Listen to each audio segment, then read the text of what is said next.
In this comparative study, I aim to examine how modernist films depict the decay of romance in the context of contemporary urban society.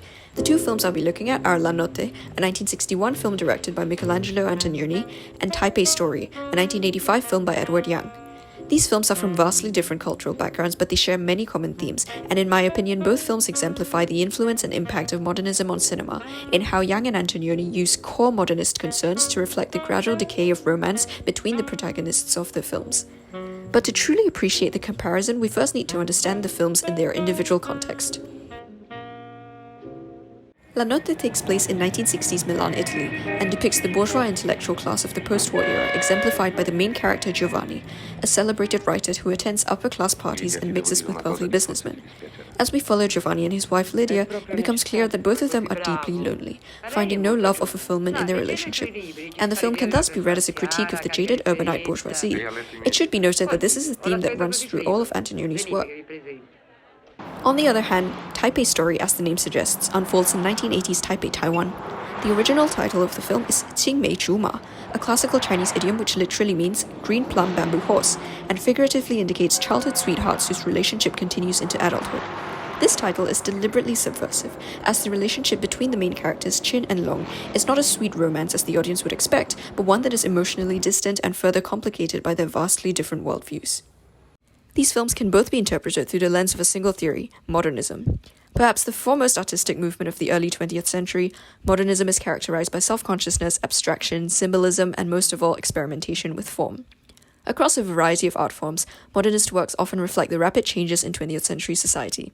According to Mewash Stelmach, this definition is easily transferred to the world of film studies, and this understanding of modernism as a high art tradition involving avant-garde experimentation with film language carried over to post-war international art cinema. In his book, Screening Modernism, Andras Balint-Kovac additionally argues that the new wave cinema of the 1960s and 70s grew out of modernist traditions. In this study, I argue that both these films exhibit characteristics of modernism as applied to film, both in their subject matter of angst, nostalgia, and isolation in a changing world, and in their use of non-traditional techniques such as montage editing, non-linear narratives, the long take, and the use of symbolism in the cities of Milan and Taipei. La Notte and Taipei Story are set in two very different cities, but it is the way that the directors use these cities that highlights their shared modernist tendencies. A core theme of modernism is industrialization and urbanization, and this is most clearly reflected in the film's portrayal of the modern cityscape. La Notte opens with a vertical tracking shot moving down the outside of a skyscraper. In the reflection of the building, we see the rest of the city far below, composed of small, squat old buildings that juxtapose sharply with the shiny modern skyscraper. Already, Antonioni draws attention to the phenomenon of rapid urban development that is a key concern of 20th century modernism. In fact, while the decay of Giovanni and Lydia's relationship stems from their own emotional disconnect, this is subsequently reflected in Antonioni's framing of the city's architecture and the other spaces that the characters inhabit. In the film, Lydia takes a long walk through Milan, and the interplay between her character and the environment thus mirrors the alienation that she feels both in her loveless relationship and amidst the rapidly changing city. Upon consideration of the film's cultural context in post-war Europe, this symbolistic use of the city is unsurprising. The economic boom of 1960s Italy lifted the majority of the population out of poverty and into an age of capitalist industrialism, in tandem with mass migration out of rural areas in the south and into the bustling cities of the north, foremost of which was Milan. The cosmopolitan bourgeoisie that the main characters belong to enjoyed increasing decadence, and as shown in the film, simultaneously experienced the gradual disillusionment that comes hand in hand with it. Long shots mirror this in the changing urban background, with unforgiving glass and concrete buildings imposing on the traditional architecture. At the same time, Antonioni uses these sequences to represent the immense isolation of modern love. The characters seemingly go through the motions of a relationship out of nothing more than habit, all the while in reality they are completely emotionally detached from each other. In the film, this is repeatedly shown through montage editing, which creates a parallel narrative structure, with Giovanni and Lydia as two different threads, separated by physical and emotional distance. While Giovanni is usually framed in medium to long shots, Lydia is often shown in extreme long shots. This juxtaposition of perspective also serves to convey the latter's uncertainty versus the former's self-assuredness. Through the use of long takes, La Notte also explores another theme, the quintessentially modernist idea of nostalgia. At points in the film, the camera lens lingers for a few seconds on a shot after the characters have walked out of frame. This delay creates a subtle feeling of longing, as if the camera were the gaze of a character lingering on a scene they were reluctant to leave. Here, for example, Giovanni and Lydia are in the neighborhood where they lived as newlyweds. While Giovanni is indifferent, Lydia's nostalgia is portrayed through the poignant shot of leaves swaying in the wind as though she were looking back on them even after walking away. This sense of wistfulness is then immediately contrasted with an abrupt cut to a shot of her back at home in the city, implying that she's forced to let go of her longing and come to terms with her modern life. In Taipei Story, the modernization of the city is a driving force in the conflict between the characters, and character blocking here is also used to symbolize the growing rift between them. In the opening scene in a bare apartment, while Chin eagerly scopes out the new space and gazes into the light, the more conservative Long prefers to stick to the shadows and is framed through doorways which symbolically entrap him. This scene sets the tone for the central conflict of the film. Similar to Italy's industrialization in the post-war period, Taiwan in the 1980s was one of the world's fastest developing countries, so much so that this phenomenon was known as Taiwan Qiji, the Taiwan miracle. Of course, hand in hand with economic development came social change, and Chin and Long are the archetypal couple with vastly different ambitions, driven apart by the pace of progress as one fights for a future and the other yearns for a past. Chin is a modern woman with an office job determined to climb up the ladder in this newfound era of social mobility. Yang makes use of lighting to illustrate her mindset. Her parents' house is dark and shadowy, while her office, representing modernity, is brightly lit and bathed in sunlight.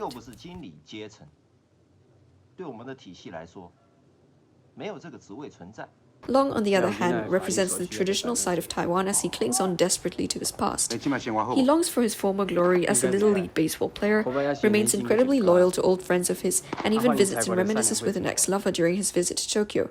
As such, neither character is able to live in the moment the way that Chin's carefree younger sister does. Instead, Chin worries about the future and Long obsesses over the past. This ultimately widens the chasm between them to the point that they are no longer sure of their relationship by the end of the film, cementing the modernist theme of alienation. Another characteristic modernist technique in Taipei Story is the fragmentation of the on-screen narrative. Similar to the montages in La Notte, the film introduces a wide cast of characters going about their business and leaves it to the audience to piece together the overarching plot, adding to the subjectivity and non-linearity that characterizes not just modernist cinema but all modernist art. This technique of non-linear montage editing present in both films can arguably be attributed to modernist literature. As a film technique, it is analogous to the stream of consciousness narrative mode developed by writers such as James Joyce and Virginia Woolf in the 1920s. Stream of consciousness writing shows the characters' thought processes just as they are, allowing words to flow freely and drift into associative thoughts and emotions instead of following a structured narrative. Antonioni and Yang adapt this to the screen by abandoning a traditional plot driven by cause and effect, in favor of a montage of smaller, fragmented vignettes that aim to capture a certain mood and tone. The audience is then left to stitch the pieces together by association, forming an understanding of the story through the emotions evoked by each scene rather than following an explicit storyline. In a sense, by capturing an effect instead of an event, characters and settings become symbols in themselves, mere metaphors used to paint an overarching picture of the broader world. This is a device emblematic of 20th century modernist art. But it is in the shot choice and mise-en-scène that the role of the city is fully revealed. Whereas Antonioni almost always frames a character against his urban milieu, Yang relegates human bodies to just another shape in the background in his wide sweeping shots of Taipei. Eventually, the closing shot is again of a building that distorts the reflection of the city in its glass, implying that Taipei itself and the forces of modernization are the ones directly responsible for the demise of this couple's romance. Fundamentally, this is because La Notte focuses its lens on the personal, the relationship between Lydia and Giovanni as a portrayal of modern love, while Taipei Story is ultimately about the societal, Chin and Long as products of their environment, and a study of the after effects of the Taiwan miracle on the generation that experienced it the most deeply. Antonioni explores the human connection, or lack thereof, over one night in a young couple's relationship. Yang attempts to map out a whole society, weaving numerous side characters and subplots into his narrative. Consequently, in La Notte, the city is a reflection of the characters' deteriorating relationship, and in Taipei Story, it is the other way round. The loss of love is simply a side effect of the modern metropolis. In conclusion, the themes and techniques in the two films are similar, with both clearly portraying a dying romance amidst a rapidly evolving urban backdrop. However, the disintegration of Giovanni and Lydia's relationship in La Notte comes from within the characters themselves, and Milan is merely a reflection of this decay, whereas in Taipei Story, Chin and Long's downfall is framed as the direct result of the same driving forces that shaped the new Taipei and indeed all of the modern world.